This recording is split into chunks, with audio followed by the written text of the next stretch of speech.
applause for Dr. Sean, everybody. If your hands are busy, that's fine too. So like he said, I'm Candace Clark. I'm Amir Muhammad. And I'm Antoine Mordican. Ashe. And so what we'll be talking to you all today about is amplifying black farmers for the future. Because like Dr. Sean just said, the average farmer is what, 55, 57 years old, and the average black farmer is 10 years plus both of those numbers. So when we're talking about the people or the agriculture industry in general, we really have to begin to rebrand and reinstitute the way that we reach out and the way that we are doing our education. So if you've ever heard of YouTube University, raise your hand. All right, well you just did today, okay? So anything that you want to know, you can basically Google it or you can find it on YouTube, right? So what happens when you have a bunch of young farmers, right, that are starting up farms, they're starting up their enterprises, and they're looking for information, right? 9 times out of 10, what they're going to do is they're going to Google it and they're going to go to YouTube. So that means that we need to be in those places. And so what you're looking at here, this is unofficial soft unveiling of what our new logo for social media is going to look like, and it was actually created by one of our current work study students, and after she graduates, she will have the opportunity to become a CISC intern like these two gentlemen and like I was before I started my PhD program. You all, I'm sure, have been hearing about the CISC all day long, but in the event that you haven't, one of the best examples to show you what it is really about and the work that we're doing, I think, would be the Jessup Wagon. I'm sure we're all familiar with that. But what you're seeing here is the phases of the Jessup Wagon. It began as a creative idea, right, in the mind of someone, right? And from this sketch, it became this first pilot. And then after the pilot, after it went out and educated and supported so many farmers, we get a little bit of more innovation, which brings us to that picture and then to this picture, right? So ultimately, it's about innovation and creativity. And we know as black farmers, and especially as people in the USDA or in the 1890s community, we are often having to get creative with the work that we do. And honestly, that is really what kind of sets us apart from some of our, like I would say, 1862 counterparts, is the amount of creativity that leads us to the innovation that we're able to broadcast and showcase. Also, our content, everyone is saying content is king because the 21st century, if you don't got an Instagram, it's like, do you even exist, right? But ultimately, what you're going to see are some of the creations of the gentlemen that are before you. So a little bit about me, I'm Candace Clark, but a lot of people outside know me as Cando the Farm Plug. I graduated from one of the last black boarding schools in the country, called the Piney Woods Country Life School, located in Piney Woods, Mississippi. That was my first formal introduction to agriculture. After that, I came into Ski University, where I majored in agriculture business, and I minored in international relations.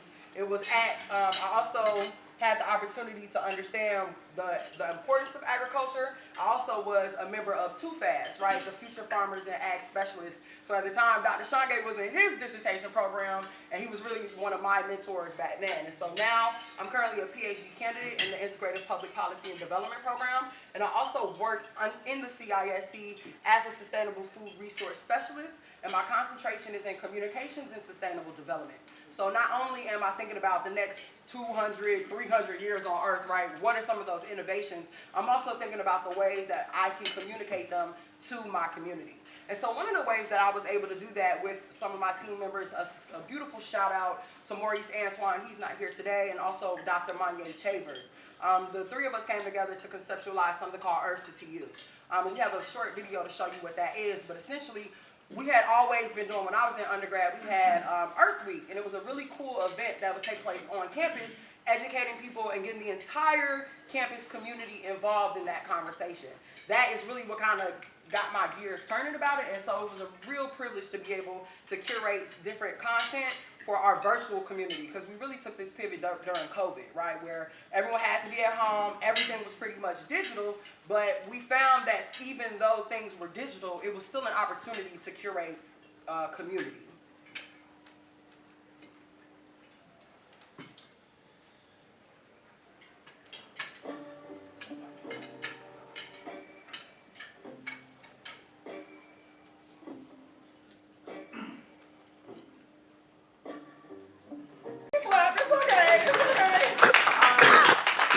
Exactly. So that video was put together by Amir Muhammad. And so I will take a step back so that my counterpart, almost future Dr. Mordican, can say a couple words.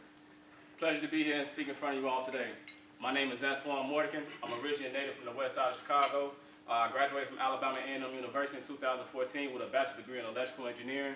I also have an MBA in project management. I am still currently in the utility industry as a distribution engineer, so that is my traditional job as a trade, other than the other things that I do as an intern, as well as I also serve as the Alabama State Director for Minorities for Medical Marijuana, which is a national organization that supports the black and brown community to ultimately help them out with education, policy writing, advocacy, and ultimately encouraging our community to get involved in the cannabis industry as it is developing in our nation as of today.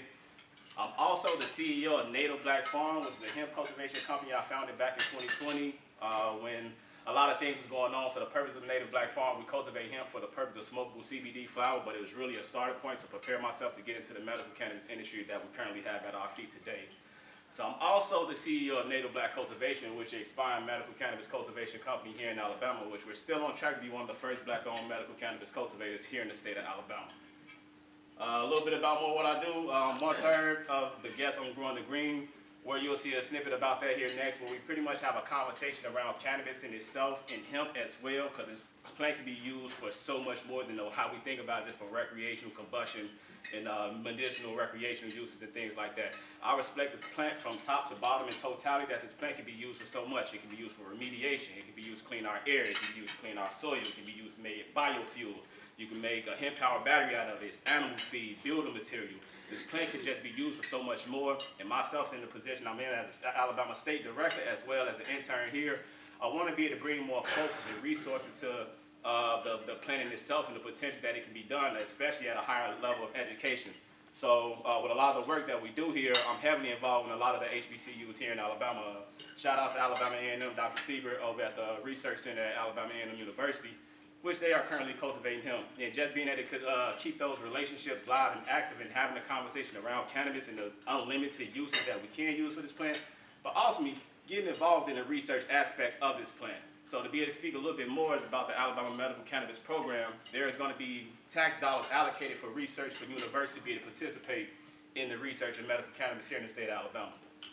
My ultimate goal of being in the cannabis space in general is to make sure I get as many minorities and HBCUs involved in this space as possible. So a lot of research dollars are going to come from this program. It's important that HBCUs like Tuskegee University, Alabama A&M, Alabama State also receive funding from this program so we can participate in the research as well. But other than that, when I'm not doing all this list of things I'm a husband and a father. Me and my wife, we've been married going on 9 years now, and I have 3 little ones ranging from the age of 9, 5, and 2. But enough about me. I appreciate the opportunity to be able to speak here for you all. I'll be open for any questions later. Okay, and just one more thing. Where will you be on November 27th? Oh, appreciate that.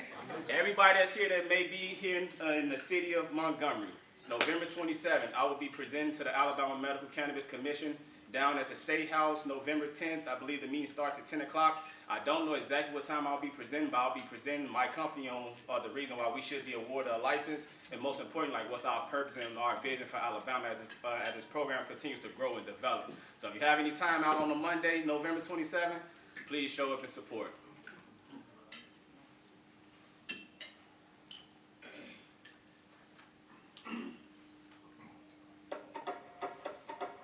At 6 p.m. we have a show that airs over the radio waves. We get about 12 to 1,500 people listening on a weekly basis.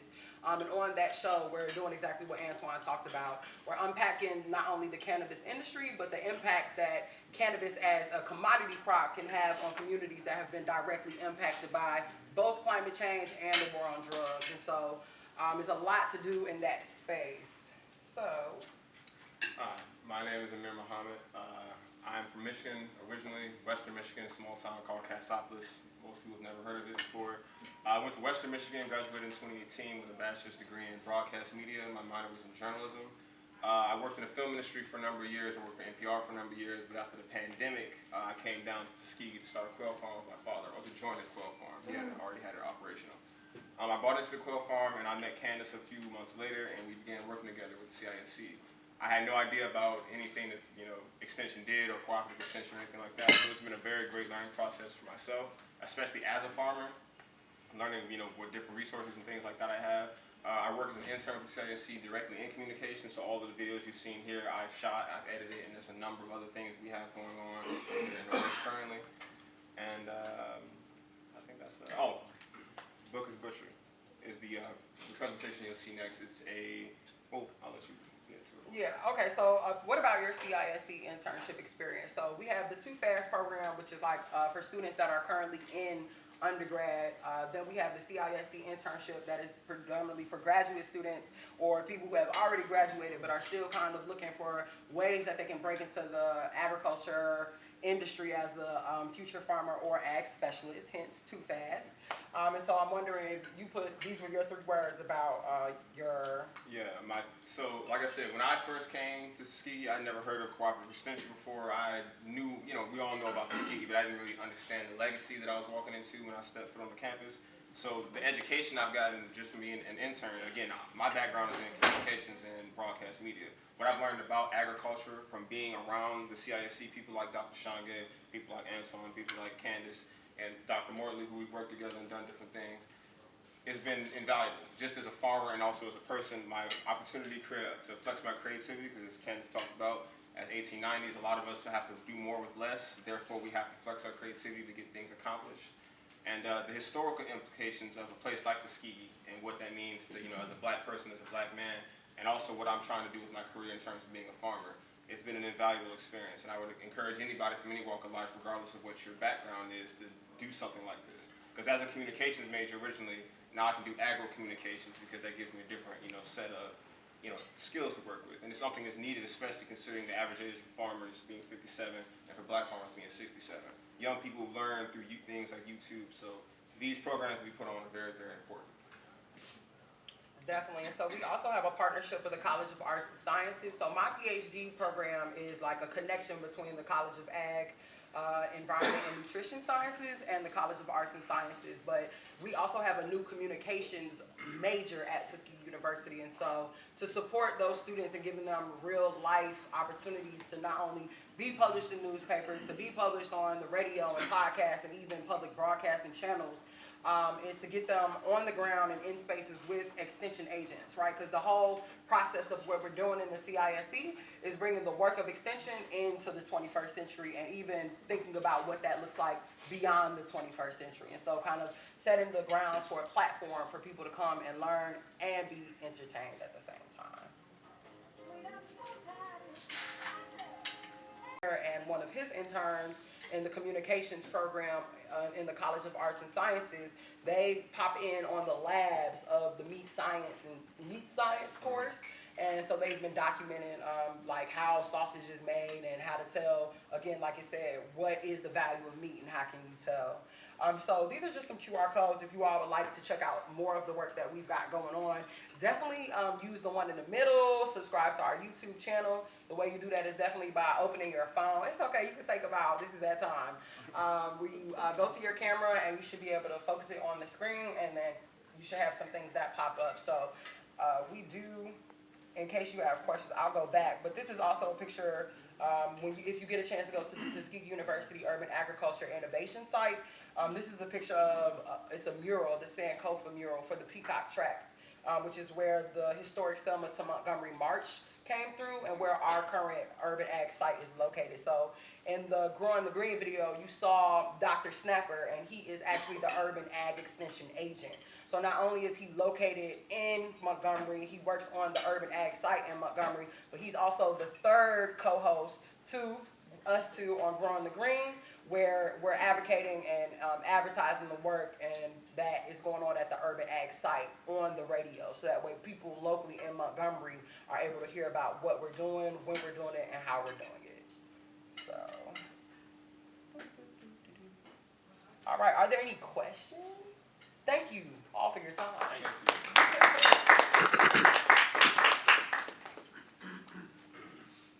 Any questions? Anybody has our first question? We talked about a lot. There's a question in this room.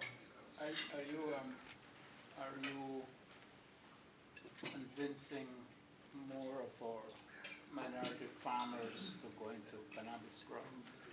Yeah, so what I shoot for, his question was, am I shooting for more minority farmers to get into cannabis growing? I wouldn't necessarily say get into, I guess you could say cannabis growing in some form, some fashion. Not necessarily, it don't have to be like medical cannabis or recreational cannabis, anything like that, but most importantly, get into the hemp space. So industrial hemp is what's going to be our next real cash crop in this commodity. And the industrial hemp side of it, so much more that we can tap into in that side of the cannabis plant. So I am encouraging more farmers to get into that, or especially as we got a lot of things going on. You know, we just recently had the smart climate grant and things like that come out, as well as we getting a lot more research on the hemp side of it, on what hemp can be used for.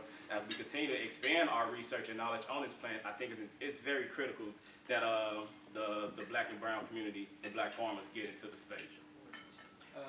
Do they have to apply for a license to get into production? Oh yeah, anything cannabis related is regulated. So your traditional farmer, anybody can get in it. However, how it is in Alabama, it's a very short window to be able to get in. You got 30 days to be able to apply for a hemp license as well, for universities as well. It's a 30-day window to be able to apply. I think it's actually about to open. It's normally at the end of November. Double check me if I'm wrong, but I believe it's most likely from like November. It's a month. Late October. Yeah, late October to the end of November to be able to get in, and it's a simple application. Let me refrain from saying that, because I think a lot of things are simple that really ain't simple. But the application is not as complicated, but the help to be able to go through it can be executed and done. The license fee is about $1,000 annually to be able to cultivate, to grow hemp. You also have to buy additional license to be able to process hemp, and that's the only two licenses you need to be able to get into the hemp space here in the state of Alabama. And then you can, whatever your end choice of products that you choose, depending on what you're trying to do with the hemp, but then you can kind of explore those avenues. Definitely. And another thing that we do on the show, so we don't really focus on the consumable, ingestible aspect on the Growing the Green radio show. We start with that throughout the season, but we definitely expand it to educate people about, again, the intersection of the climate change and the war on drugs. So we talk about the potentials of biofuel. We had a whole episode where we basically were describing the process, describing the different parts of the plant, because too often, especially where we're located in the Black Belt / Bible Belt, usually when people hear cannabis, they get immediately turned off just because of what it is and the stigmas behind it. But once you start connecting it to climate change, the air quality in people's communities. A lot of people, especially elders, want to be able to grow food in their backyards, but if your soil isn't good, then you need it to be remediated, right? So we know that cannabis as a plant can do those things as well. So really the goal in our introduction is that, Growing the Green is way bigger than just hemp and cannabis, and it's if you just focus on that one level, it's smoke and mirrors, right? The industry is so much. It's about $126 billion is the projected revenue value of that industry. And that is nowhere near just focusing on smokables or edibles and ingestibles. You got a question? Are you helping the people market the hemp? I mean, we kind of went on that route, and we got people with, barns are full of hemp, and there's no actual market to get rid of it. So how you selling hemp? I mean, when you're getting these people in here. Yeah, so it's a few different ways to kind of go about it now. I'm not helping anybody to market and sell their hemp, anything like that.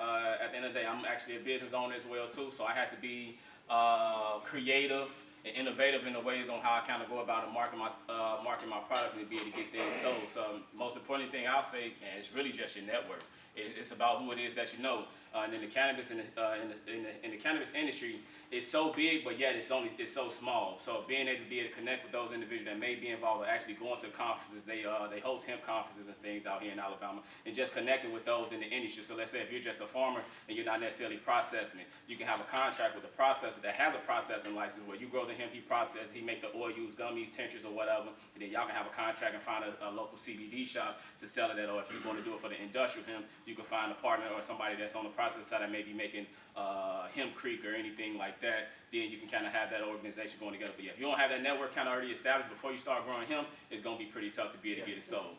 So also one more thing is that there's a program, it's a nationwide program called the Student Marijuana Alliance for Research and Transparency. really across country. So it's at Cornell, it's at Brown University. It was started at Brown University by one of my friends.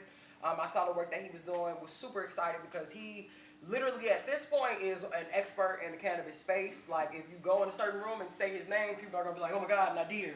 And so I saw the work that he was doing, but there were no HBCUs involved. And so we reached out, and not only did we reach out and get the club down in Tuskegee, but we also have it as a co-curricular program.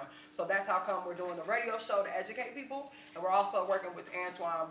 We're in the process of figuring out what facilitating a cannabis education certificate of sorts, how that could look not only for our students on campus, but also for our clientele and cooperative extension. So for example, we have chemical engineers, we have mechanical, electrical engineers. What could their major look like if a minor in cannabis manufacturing or a minor in cannabis engineering, for example, how could that diversify the outcomes of their programs? And even when we start talking about getting more students in graduate school for the research and development aspect, it's just so many avenues that open up. But again, like we said in the very first video, exposure is the intersection where creativity and innovation has to happen. Without exposure, without people knowing that these things exist and the potential of them to get involved with them, we will not see that innovation that we desperately need right now. So that's just a snapshot. But the SMART program is co-curricular, and it's not just focused on students. So because cannabis is so new, it's such a brand new industry, we consider everyone to be students unless you're a professional or an expert. And really the only experts are actively getting their PhDs right now. So something else that we're rolling out with is every year around December, we have a special that we do called Canna Kwanzaa Con. Everyone say it with me, Canna Kwanzaa Con. I know, it's kind of wild. But it is literally a bunch of black cannabis experts across the country where we bring them all together and we have different panels based on the different principles of Kwanzaa, and we connect them to the relevance of the industry and our communities and our culture. And we also have something else called Carver Cannabis Circles. We had some beautiful young black PhD students in Brown University, Cornell University, and North Carolina State University who are all getting their PhDs, but something that they noticed was that it wasn't, first of all, there wasn't enough black and brown people in the space that are actively doing this research. And while they were in the spaces, they just had encountered a lot of microaggressions, essentially saying that, that we can't be experts, simply. And also we all know who Carver is and the legacy that George Washington Carver has as we're facing climate change and as we talk about sustainability and regenerative agriculture. So we decided to come together to curate a space specifically to uplift the innovations of George Washington Carver, while also creating safe space for young black cannabis professionals and researchers to be able to share knowledge and be able to roll out as an authoritative voice in the cannabis industry, because right now anybody can just say anything and there's not a lot of people that can check it, and that makes it even more dangerous for consumers and even more dangerous for consumers of color, right? So that is also, those are two things that we have coming up, and if you use these QR codes, you'll definitely be able to stay in the loop when they unfold. Any more questions about our programs, our relationship with the College of Arts and Sciences, the internship? No? It's giving job well done. Thank you, everyone.